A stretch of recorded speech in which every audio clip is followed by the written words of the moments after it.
Oh. J'ai entendu la voix de Bena, là. Hein? Mon pep à moi. J'ai entendu la voix de Benassia. Putain, c'est comme ça que je te veux. Il est bon, hein, Bena.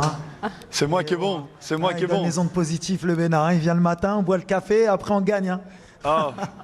Wal, je vais te la faire en mode. Merci, je vais te la faire en mode sérieux. Merci, Mehdi. Tu sais. Déjà, félicitations, déjà. Voilà. Ouais. On en a parlé toute la compétition. T'es arrivé, t'as pas eu le temps de tout travailler. Voilà, moi je te connais. J'ai eu la chance, comme j'ai dit toujours, de t'avoir comme coach. Mais tu prépares cette équipe. Tu rappelles des joueurs qui étaient plus appelés. Tu fais ta sauce un peu. Et tu crées l'exploit. Tu rentres dans l'histoire encore une fois. Donc félicitations. Comment t'as géré un peu tout ça? Écoute, en fait, j'ai essayé, tu me connais, hein, j'ai essayé en fait de dédramatiser un peu le match au début.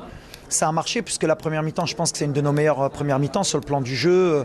On a été vraiment au-dessus. On aurait dû peut-être mener 3-0. Mais comme tu connais nos joueurs, à partir du moment où on a commencé un peu à se la raconter, à avoir des pertes de balles, le but, il nous fait mal avant la mi-temps. Et là, je pense qu'on a eu les doutes du passé, un peu comme on a... Tu connais notre histoire hein, en sélection. On a souvent la malchance, on fait les calculs. Je pense que c'est rentré dans les têtes. Donc en deuxième mi-temps, c'est accroché. On a joué avec nos valeurs morales et mentales. Et les mecs, ils ont souffert physiquement. On était un peu dans le dur, mais ils se sont accrochés. Les changements, ils ont un peu aidé. On est passé à 5, tu connais. On a essayé de fermer, de tenir le maximum. Et puis le plus important, comme je dis, après, c'est la victoire. Et la qualification pour le peuple. Tu les as rendus heureux en 2018. On voulait faire pareil et passer un palier. Donc 2018, je pense que ça nous a aidés pour cette compétition. En tout cas, j'ai un peu de temps encore, normalement. Oui, allez-y. En tout cas, on en a parlé, nous, en plateau. J'en ai parlé aussi avec toi sur cette mentalité que tu as su inculquer, vraiment cette combativité. On sait qu'il y a eu beaucoup de joueurs qui étaient blessés. Vous diminuez, tout le monde s'est accroché. Et il manquait quand même un peu cette justesse technique sur les 2 premiers matchs. C'est ce qu'on avait soulevé tous les deux. Mais aujourd'hui, comme tu as dit, moi, comme j'ai dit tout à l'heure, jusqu'à la 42e minute, techniquement parlant, ça a été un match vraiment parfait.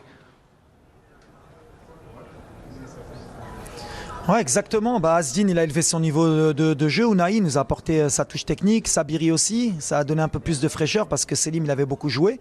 Et devant, on a été un peu plus juste, que ce soit Hakim, il est en train de monter en régime. Aujourd'hui encore, il nous a apporté sa classe. Et même Youssef, il s'est un peu libéré.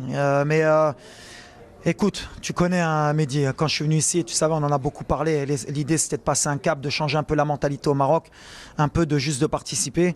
Et aujourd'hui, je suis vraiment heureux pour les gars parce qu'ils se sont battus, ils ont cru au projet. Arriver comme ça en mode kamikaze, c'était pas facile.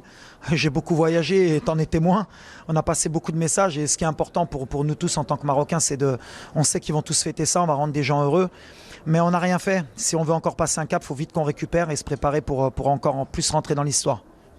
Merci beaucoup, Walid Regragui. Bonne chance pour la suite. Bonne chance au Maghreb. Dima Maghreb. Merci. Merci. Occupez-vous bien de Mehdi. Hein. C'est un bon garçon. Hein. On vous le libère pour le 8e de finale. Normalement, on est en train d'essayer. À bientôt.